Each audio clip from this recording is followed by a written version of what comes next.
Assalamualaikum warahmatullahi wabarakatuh. Selamat pagi anak-anak. Bertemu lagi dengan Pak Guru.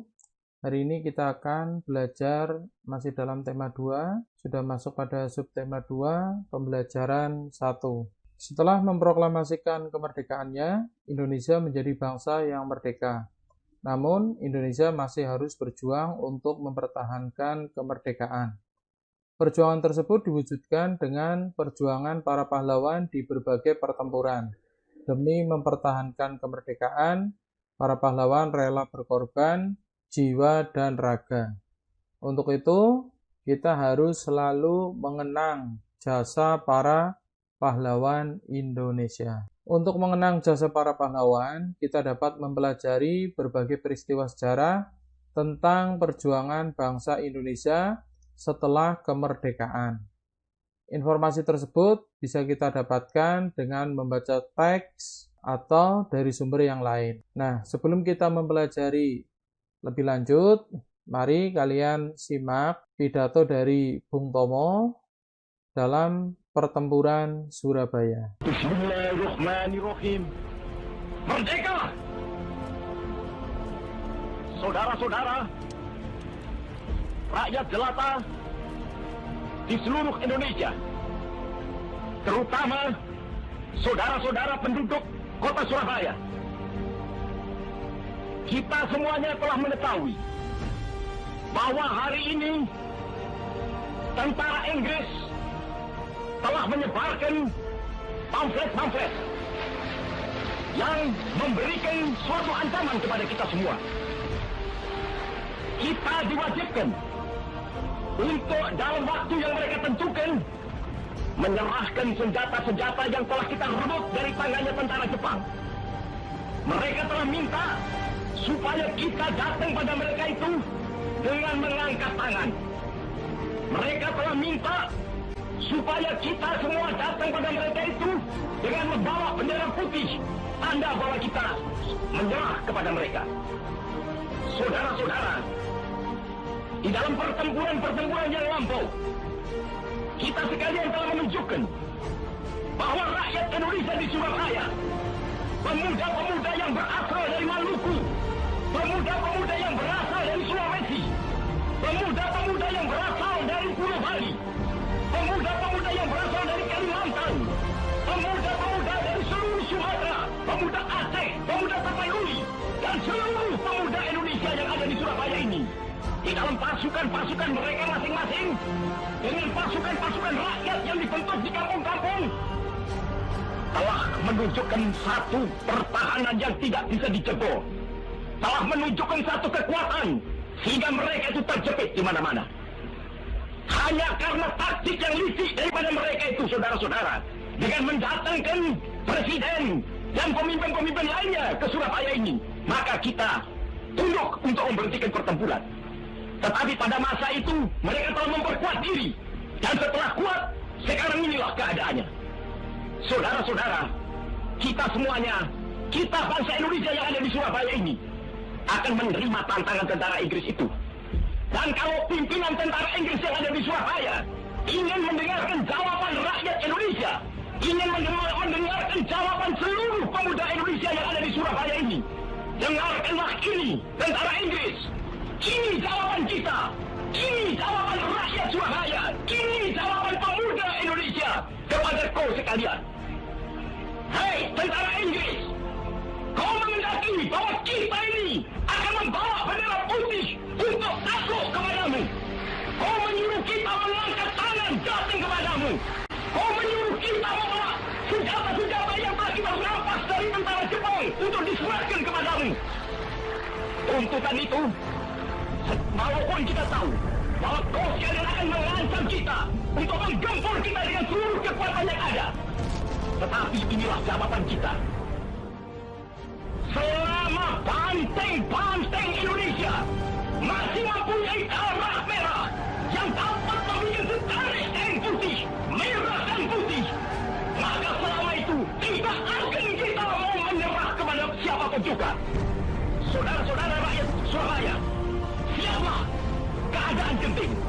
Tetapi saya peringatkan sekali lagi, jangan mulai menembak. Baru kalau kita ditembak, maka kita akan ganti menyerang mereka itu. Kita tunjukkan bahwa kita ini adalah benar-benar orang yang ingin merdeka. Dan untuk kita, saudara-saudara, lebih baik kita hancur daripada tidak merdeka. Sebab yang kita tetap merdeka atau mati. Dan kita yakin, saudara-saudara, pada akhirnya pastilah kemenangan akan jatuh ke tangan kita. Sebab Allah selalu berada di pihak yang benar. Percayalah, saudara-saudara, Tuhan akan melindungi kita sekalian.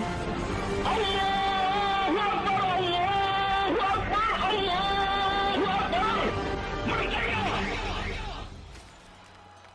Baiklah anak-anak, tadi kalian sudah mendengarkan pidato dari Bung Tomo dalam pertempuran Surabaya. Nah, hari ini kita akan menentukan informasi penting pada teks dalam bentuk peta pikiran. Teks bacaannya masih terkait dengan pidato tadi, yaitu pertempuran Surabaya. Baiklah, Pak Guru akan bacakan. Meskipun bangsa Indonesia telah memproklamasikan kemerdekaannya, perjuangan rakyat Indonesia belum berakhir.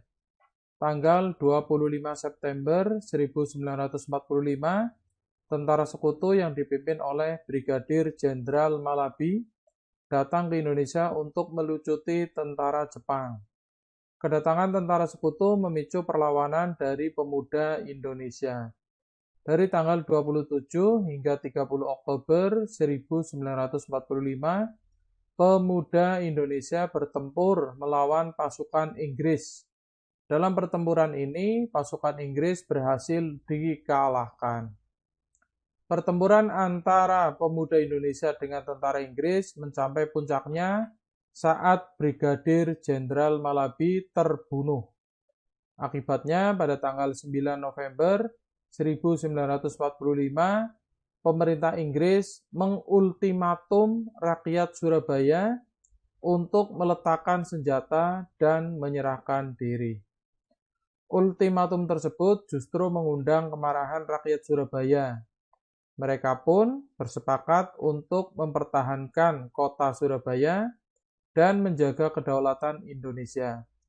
Pada tanggal 10 November 1945, pasukan Inggris melakukan penyerangan terhadap kota Surabaya, baik dari jalur darat, laut, maupun udara. Untuk mengenang peristiwa perjuangan rakyat dalam pertempuran Surabaya, setiap tanggal 10 November diperingati sebagai Hari Pahlawan. Nah, demikian anak-anak teks bacaan tentang pertempuran Surabaya. Dari teks tersebut, kita bisa mendapatkan informasi penting. Informasi penting pada teks bisa digali dengan menggunakan kata tanya. Informasi penting pada teks bisa kita tuliskan dalam bentuk peta pikiran agar lebih mudah dipahami. Kita bisa menuliskan informasi pada teks pertempuran Surabaya seperti berikut ini. Jadi yang pertama adalah apa ya? Pertanyaan apa? Apa isi dari teks bacaan tadi, pertempuran Surabaya? Isinya adalah kedatangan tentara sekutu ke Indonesia yang memicu perlawanan dari rakyat Indonesia. Siapa? Jadi siapa yang tokoh yang terdapat pada teks pertempuran Surabaya? Yaitu kedatangan tentara sekutu ke Indonesia dipimpin oleh Brigadir Jenderal Malabi. Kapan? Kapan menanyakan waktu dalam teks tadi, yaitu pada tanggal 27 hingga 30 Oktober 1945, pemuda Indonesia bertempur melawan pasukan Inggris. Puncak pertempuran terjadi pada tanggal 10 November 1945. Kemudian di mana pertempuran antara pemuda Indonesia dan tentara sekutu terjadi di Surabaya. Mengapa? Yaitu karena tentara sekutu datang ke Indonesia untuk melucuti tentara Jepang. Berikutnya, bagaimana terjadinya pertempuran Surabaya? Kedatangan pasukan Inggris ke Indonesia mendapat perlawanan dari rakyat Indonesia. terjadi pertempuran antara pemuda Indonesia dan tentara Inggris. Puncak pertempuran terjadi setelah Brigadir Jenderal Malabi terbunuh pada 10 November 1945. Pasukan Inggris melakukan penyerangan terhadap kota Surabaya dari jalur darat, laut, dan udara. Nah, demikian anak-anak peta pikiran tentang teks bacaan pertempuran Surabaya. Selanjutnya adalah menuliskan kembali informasi penting pada teks. Kita sudah menentukan informasi penting pada teks pertempuran Surabaya. Informasi pada peta pikiran tersebut bisa kita tuliskan kembali dengan mengembangkannya menjadi paragraf. Hal ini untuk memudahkan kita mengingat informasi yang sudah kita temukan. Saat menuliskan kembali informasi pada teks, kita perhatikan penggunaan kalimat efektif. Kalimat efektif adalah kalimat yang disusun sesuai kaidah bahasa Indonesia dalam PUEB atau Pedoman Umum Ejaan Bahasa Indonesia. Kata-kata yang digunakan dalam kalimat efektif berupa kata baku. Agar lebih jelas, mari kita perhatikan ciri-ciri kalimat efektif berikut ini. Yang pertama adalah dituliskan menggunakan kosakata baku. Kedua, bermakna logis dan mudah dipahami. Yang ketiga, tidak menggunakan dua kata atau lebih yang bermakna sama dalam satu kalimat. Yang keempat, terdiri atas struktur kalimat yang berurutan. Satu kalimat minimal mempunyai subjek dan predikat. Nah, kita sudah mengetahui ciri-ciri dari kalimat efektif. Kita bisa menuliskan kembali informasi penting yang terdapat pada teks. Kita gunakan kata-kata sendiri dengan memperhatikan penggunaan kalimat efektif. Kita bisa menuliskan kembali informasi penting pada teks pertempuran Surabaya dalam bentuk paragraf seperti contoh berikut ini. Pertempuran Surabaya. Pertempuran Surabaya diawali dengan kedatangan tentara sekutu ke Indonesia yang bertujuan melucuti tentara Jepang. Kedatangan sekutu mendapat perlawanan dari rakyat Indonesia. Tanggal 27 hingga 30 Oktober 1945, pemuda Indonesia bertempur melawan pasukan Inggris di Surabaya. Pertempuran Surabaya mencapai puncaknya setelah Brigadir Jenderal Malabi terbunuh. Pada 10 November 1945, pasukan Inggris menggempur kota Surabaya, baik dari jalur darat, laut, maupun udara. Untuk mengenang perjuangan para pahlawan, setiap tanggal 10 November diperingati sebagai Hari Pahlawan. Nah, demikian anak-anak, bagaimana cara menuliskan kembali informasi penting pada teks. Selanjutnya adalah upaya mempertahankan kemerdekaan. Pertempuran Surabaya adalah satu dari sekian banyak upaya yang dilakukan oleh bangsa Indonesia dalam mempertahankan kemerdekaan Indonesia. Masih banyak perjuangan lain yang dilakukan di berbagai daerah. Misalnya, Pertempuran Ambarawa, Pertempuran Medan Area, Bandung Lautan Api, agresi militer Belanda pertama, dan agresi militer Belanda kedua. Nah, selanjutnya kita akan berusaha mencari informasi tentang perjuangan mempertahankan kemerdekaan. Ya. Nah, nanti kalian silakan perhatikan ya peta pikiran yang akan Pak Guru sajikan dalam tampilan berikut ini. Yang pertama adalah Pertempuran Ambarawa. Pertempuran Ambarawa, waktu terjadinya adalah pada tanggal 20 November 1945 sampai dengan 15 Desember 1945. Nah, ini berarti terjadi setelah pertempuran Surabaya ya, ini terjadi 20 November. Tempatnya adalah di Ambarawa, Jawa Tengah. Musuh yang dilawan adalah pasukan sekutu bersama Nika. Kemudian, latar belakangnya. Pada 20 Oktober 1945, pasukan sekutu datang ke Semarang dengan tujuan melucuti tentara Jepang. Sekutu juga mengurus tawanan perang yang ada di penjara Ambarawa dan Magelang. Kedatangan sekutu diboncengi oleh tentara Nika. Sekutu membebaskan orang-orang Belanda yang ditawan di penjara lalu mempersenjatainya. Hal tersebut tidak dapat diterima oleh pasukan TKR dan rakyat Indonesia. Bagaimana akhir pertempurannya? Akhir pertempurannya adalah pasukan TKR dapat memukul mundur pasukan sekutu pada tanggal 15 Desember 1945.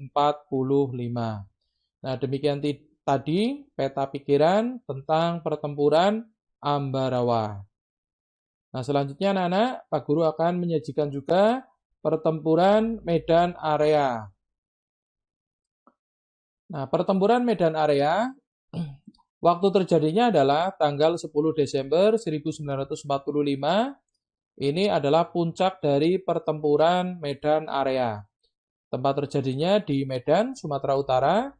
Musuh yang dilawan pasukan sekutu bersama Nika, sama dengan tadi ya, pertempuran Ambarawa.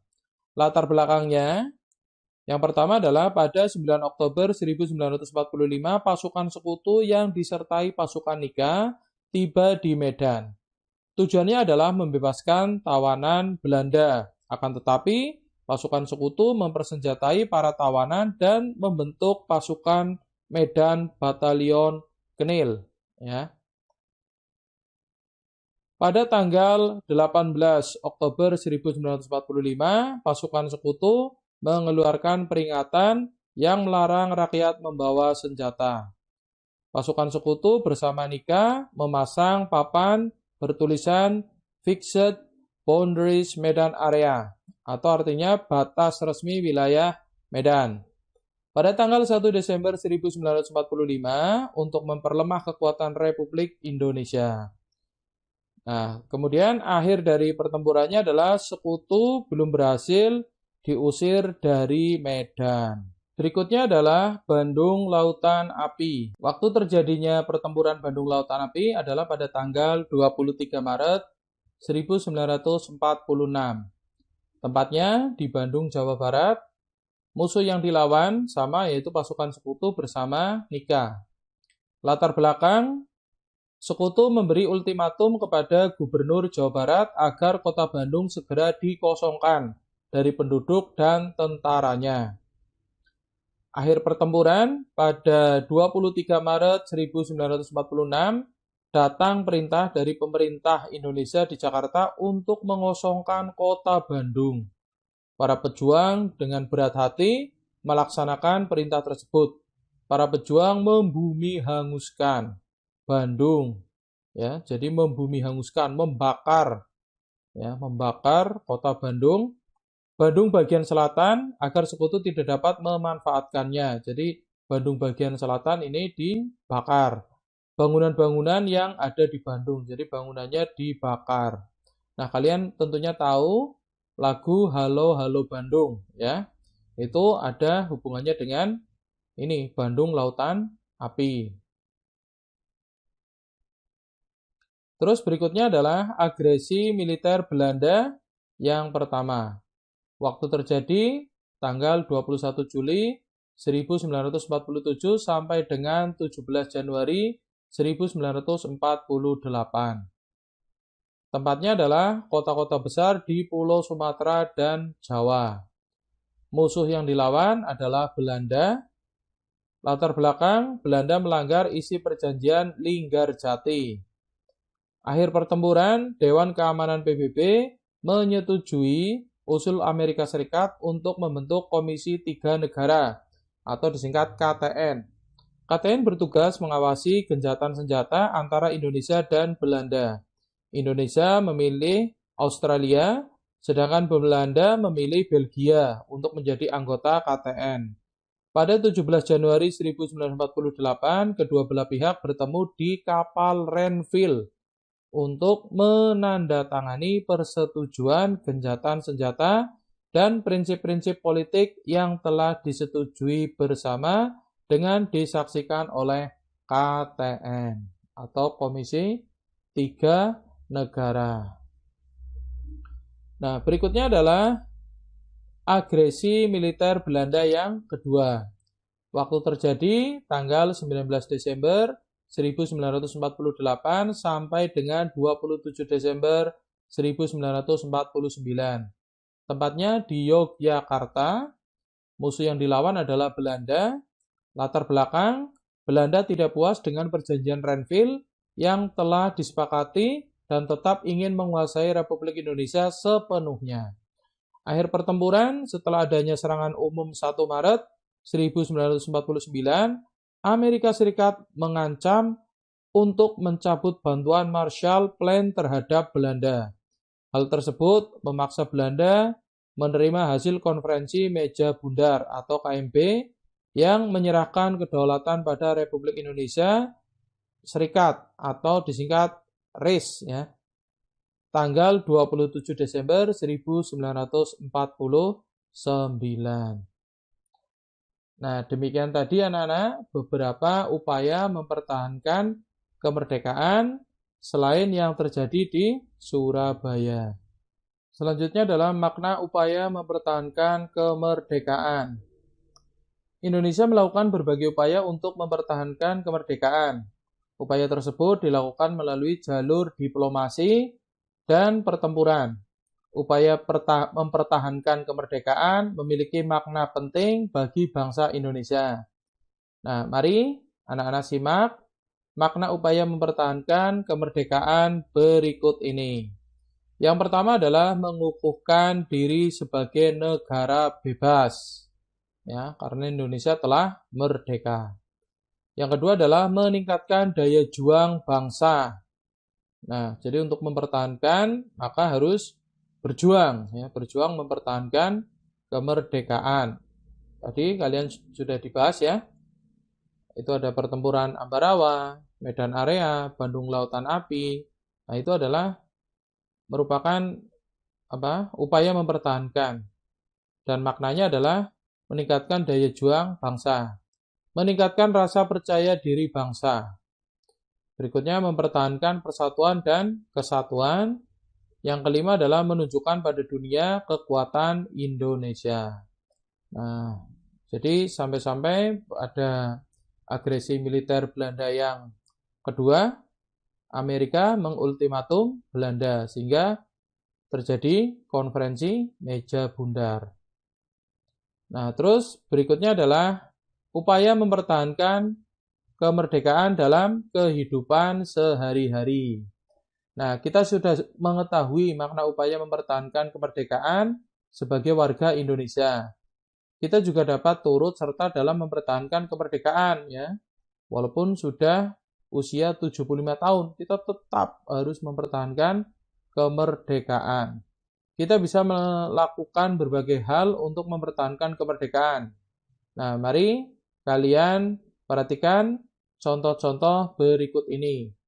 Nah, kalau zaman dulu mempertahankan kemerdekaan adalah dengan bertempur dan diplomasi.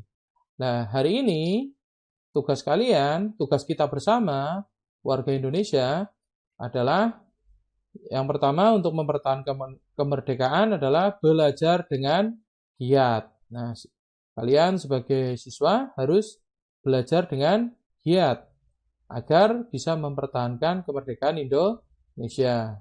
Yang kedua adalah melestarikan kebudayaan. Kebudayaan Indonesia harus dilestarikan. Jangan sampai kebudayaan kita diambil oleh negara lain.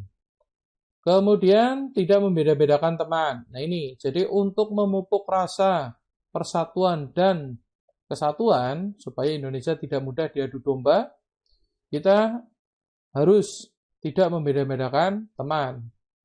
Berikutnya adalah mengikuti upacara dengan hikmat. Nah ini untuk memupuk rasa cinta tanah air, kebangsaan ya, kita harus selalu mengikuti upacara dengan hikmat. Yang kelima adalah menyelesaikan masalah dengan bermusyawarah. Ini sesuai dengan nilai-nilai Pancasila ya. Itulah upaya-upaya untuk mempertahankan kemerdekaan dalam kehidupan sehari-hari. Selanjutnya adalah kita mempelajari ciri khusus bebek terkait habitatnya. Nah, di sini anak-anak dapat melihat gambar seekor bebek ya. Berkaitan dengan habitatnya, bebek memiliki ciri khusus. Bebek merupakan hewan yang berhabitat di darat. Namun, bebek biasanya mencari makan di daerah yang berair atau berlumpur, seperti kolam, sungai, atau danau dangkal. Untuk mempermudah mencari makan di tempat yang berlumpur, bebek memiliki paruh agak panjang dan lebar, atau dikatakan berbentuk seperti sudu ya. Selain itu, kaki bebek berukuran pendek dan di sela-sela kakinya terdapat selaput kulit. Selaput kulit di kaki bebek berfungsi untuk membantu bebek ketika berenang. Selaput kulit tersebut juga memudahkan bebek untuk berjalan di tempat yang berlumpur. Dengan demikian, bebek tidak akan kesulitan ketika mencari makan di tempat berlumpur. Selain itu, bebek juga memiliki bulu yang dilapisi minyak ya. Jadi lapisan minyak pada bulu bebek berfungsi untuk menjaga agar tubuhnya tetap dalam keadaan kering walaupun berenang di air ya, karena memiliki lapisan minyak. Selain itu, bulu bagian dalam yang lebih halus juga membantu bebek menghangatkan tubuhnya setelah berenang. Jadi bebeknya tidak kedinginan ya, karena memiliki bulu halus di dalam. Selain tadi memiliki dilapisi minyak supaya pada saat berenang tetap kering ya, juga memiliki bulu halus supaya tetap hangat. Karena minyak dan air itu tidak bisa menyatu. Jadi jika bulu dilapisi minyak, maka bulunya tidak akan basah. Nah, itu seperti itu ciri khusus bebek terkait dengan habitatnya. Nah, terus selanjutnya ciri khusus hewan dan habitatnya. Hewan yang ada di sekitar kita sangat beragam. Setiap jenis hewan memiliki ciri khusus tertentu. Ciri khusus tersebut menjadi pembeda antara jenis hewan. Ciri khusus hewan berkaitan dengan habitat atau tempat tinggalnya. Nah, mari kalian simak ciri khusus dari hewan-hewan berikut ini. Pak Guru sudah membuatkan peta pikiran ya, ciri khusus hewan dan habitatnya. Yang pertama adalah ayam. Ciri khususnya adalah paruh panjang dan runcing. Yang kedua, cakar panjang. Yang ketiga, hampir seluruh tubuh ditutupi bulu. Ciri habitatnya adalah lingkungan yang banyak tanah dan semak ya. Jadi paruh panjang dan runcing. Ayam ini termasuk hewan pemakan segala, baik herbivora atau juga kadang makan cacing ya. Berarti ini termasuk omnivora ya. Cakarnya panjang dan kuat ya. Kuat karena untuk berjalan. Nah, berikutnya adalah bebek. Nah, tadi bebek sudah ya. Ciri-cirinya adalah paruh agak panjang dan lebar, kaki berselaput, lehernya panjang, bulu berlapis minyak. Ciri habitat lingkungan darat dan perairan dangkal. Terus berikutnya adalah ikan. Ya, ciri khususnya memiliki sirip untuk berenang, memiliki insang untuk bernapas, memiliki sisik dan lendir. Nah, ini untuk memudahkan dalam berenang. Ciri habitatnya adalah lingkungan yang berair. Jadi ikan ya jelas hidup di air, makanya memiliki sirip untuk berenang. Nah, tadi ini sisik dan lendir juga untuk mempermudah akselerasi di dalam air atau mempermudah gerakan ya. Berikutnya adalah cecak.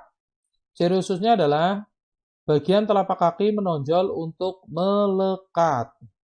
Ya. Jadi telapak kakinya itu seperti jonjot-jonjot usus itu jadi bisa melekat di tembok ya. lidah panjang, dan lengket. Nah, ini fungsinya adalah untuk menangkap nyamuk. Dapat memutuskan ekornya. Nah, ini ciri-ciri dari cecak, memutuskan ekornya atau disebut dengan autotomi. Ciri habitat lingkungan bertanah dan dinding atau atap rumah. Ini cecak hidupnya di lingkungan bertanah, di dinding atau atap rumah. Nah, terus selanjutnya adalah hubungan ciri khusus hewan dan habitatnya. Nah, tadi kalian sudah tahu ciri khusus dan habitat dari beberapa hewan. Kita bisa menyimpulkan hubungan antara ciri khusus dan habitat. Ya, kita bisa mendiskusikannya bersama temanmu, ya. Nah, kemudian kita tulis kesimpulan. Contoh kesimpulannya seperti ini. Ya, hubungan ciri khusus hewan dan habitatnya. Setiap hewan memiliki ciri khusus sesuai dengan habitatnya. Ciri khusus menjadi pembeda dengan jenis hewan lain. Selain itu, ciri khusus menjadi hewan mampu bertahan hidup di habitatnya. Ciri khusus juga memudahkan hewan beraktivitas dan mendapatkan makanan. Nah, ini ciri khususnya, manfaatnya banyak ya. Jadi, yang pertama tadi menjadi pembeda dengan jenis hewan lain. Ya, menjadi hewan mampu bertahan hidup di habitatnya. Terus juga memudahkan hewan beraktivitas dan mendapatkan makanan. Pada intinya, semuanya itu adalah untuk kemampuan hewan bertahan hidup. Nah, selanjutnya kita akan mengamati ciri khusus hewan dan habitatnya untuk hewan yang lain. Nah, tadi kita sudah mengetahui ciri khusus dan habitat dari beberapa hewan. Masih banyak ciri khusus pada berbagai jenis hewan. Sekarang kita akan mengamati ciri khusus beberapa hewan lain beserta habitatnya. Kita dapat mencarinya ya di berbagai sumber. Nah, Pak Guru sudah merangkumnya ya. Ini ada 6 hewan. Nah, nanti kalian perhatikan baik-baik hewan apa saja. Yang pertama adalah kelelawar ya. Gambarnya seperti ini, kelelawar dia bisa terbang ya. Kelelawar mencari makan biasanya malam hari. Nah, ciri khususnya adalah sayap membentang antara tulang-tulang jari dan tulang lengan yang berfungsi untuk terbang dalam jarak jauh. Ya, terbangnya jarak jauh. Jari kaki bercakar panjang dan melengkung untuk menyekram dinding gua atau ranting pohon. Nah, ini mencengkeram di ranting pohon karena kelelawar juga makan buah-buahan. Sistem pendengaran dan penciuman sangat tajam untuk mencari dan menemukan sumber makanan dengan jarak yang jauh. Ciri habitatnya adalah lingkungan yang gelap dan lembab seperti gua dan batu-batu karang. Nah, kelelawar ini memiliki kemampuan namanya ekolokasi. Nah, ini kaitannya dengan sistem pendengaran ya, yang sangat tajam sehingga kelelawar bisa terbang di malam hari tanpa menabrak pohon karena dia memiliki kemampuan ekolokasi. Nah, terus selanjutnya yang kedua adalah unta. Ini gambarnya unta ya. Unta seperti ini. Ciri khususnya adalah punuk unta berfungsi sebagai tempat menyimpan cadangan air dan lemak dari makanan yang telah dikonsumsi. Nah, ini punuknya ini menyimpan cadangan air dan lemak. Telapak kaki memiliki bantalan kulit yang keras untuk berjalan di pasir yang panas. Nah, jadi memiliki bantalan kulit yang keras. Jadi pada saat berjalan di padang pasir tidak terasa panas. Kemudian bulu mata panjang untuk melindungi mata dari debu. Nah, jadi untanya itu pada saat badai debu dia akan terlindung, ya, matanya akan terlindung, istilahnya tidak kelilipan, ya. Kalau untanya kelilipan nanti tidak bisa jalan, ya. Berikutnya adalah ciri habitat, lingkungan yang gersang dan kering seperti gurun pasir. Nah, ini unta biasanya terdapat di daerah gurun pasir seperti di timur tengah Afrika ya.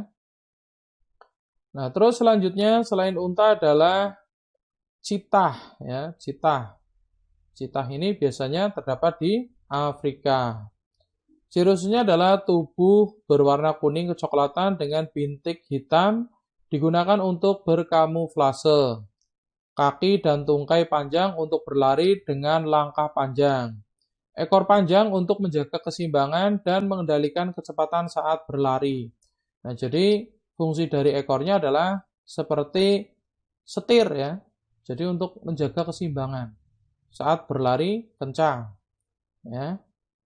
Berikutnya, ciri habitatnya adalah daerah kering, terbuka, dan padang rumput. Nah, makanya dia larinya sangat kencang supaya dia bisa mengejar kijang ya untuk sebagai makanan. Berikutnya adalah hewan semut ya. Ini gambarnya semut. Ciri khususnya adalah antena yang berfungsi sebagai alat indera dan alat interaksi sesama semut. Kalian bisa melihat kalau ada semut berjalan berhadapan ya, dia akan bertemu dulu, berhenti dulu ya, mungkin saling menyapa ya. Halo, gimana kabarnya? Gitu ya. Jadi ini karena memiliki antena, jadi untuk berinteraksi sesama semut.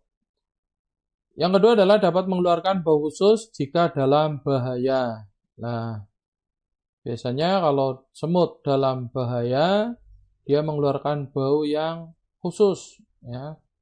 Contohnya kalau yang pasti itu yang biasanya semut kerangkang yang diambil telur dan anaknya untuk makan burung biasanya itu bisa mengeluarkan bau yang khusus. Jadi kalau sudah mengeluarkan bau yang khusus, temannya akan datang. Tanda bahaya. Temannya datang kemudian menyerang ya. Bau khusus juga digunakan sebagai alat komunikasi sesama semut. Ya. Ciri habitat lingkungan tanah yang bersuhu sedang dan menempel pada pohon-pohon. Nah, inilah semut. Terus selanjutnya adalah burung hantu. Nah, ini burung hantu gambarnya ya. Burung hantu ciri khususnya pupil mata dapat menyerap cahaya pada malam hari sehingga memudahkan mencari mangsa. Nah, burung hantu ini mencari mangsa juga pada malam hari. Tapi dia mengandalkan tadi ya, pupil mata bisa menyerap cahaya sehingga dapat mencari mangsa pada malam hari penglihatannya.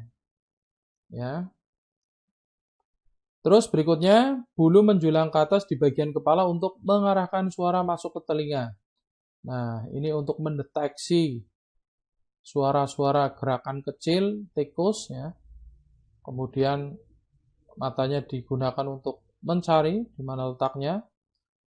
Kemudian dia terbang mengarah ke tikusnya dan menerkam dengan kukunya yang tajam dan paruhnya yang tajam. Bulu halus untuk membantu terbang tanpa suara. Nah ini, jadi bisa terbang tanpa suara, senyap, ya, sehingga bisa mendapatkan tikus. Nah, habitatnya adalah hutan dengan suhu udara yang dingin, ya. Atau sekarang burung hantu ini juga banyak di sawah-sawah ya. Biasanya di sawah itu dibuatkan rumah. Jadi para petani membuatkan rumah burung hantu supaya burung hantu mau tinggal di rumah tersebut dan menjaga sawah para petani dari serangan tikus ya. Burung hantu memakan tikus. Nah, selanjutnya adalah penguin. Nah, penguin. Ciri khususnya adalah bulu tebal dan bagian bawah kulit terdapat lemak untuk menghangatkan tubuh. Bagian bawah kulitnya terdapat lemak. Sebenarnya bulunya ini tebal ya. Sayap dan kaki berselaput untuk berenang dan menyelam. Tubuh bagian dalam berwarna putih dan tubuh bagian luar berwarna hitam gelap untuk berkamuflase. Jadi putih ini kan bisa berkamuflase di salju. Ciri habitatnya adalah daerah dengan suhu udara yang sangat dingin seperti kutub utara. Nah, demikian tadi anak-anak. Jadi beberapa ciri khusus hewan dan habitatnya. Baiklah anak-anak, tadi kalian sudah mengamati ya beberapa jenis hewan. Nah, kesimpulannya adalah setiap jenis hewan memiliki ciri khusus yang berbeda-beda. Ciri khusus hewan itu disesuaikan dengan habitatnya. Ya. Baiklah anak-anak, pembelajaran pada pagi hari ini cukup sampai di sini. Sampai berjumpa lagi dengan Pak Guru.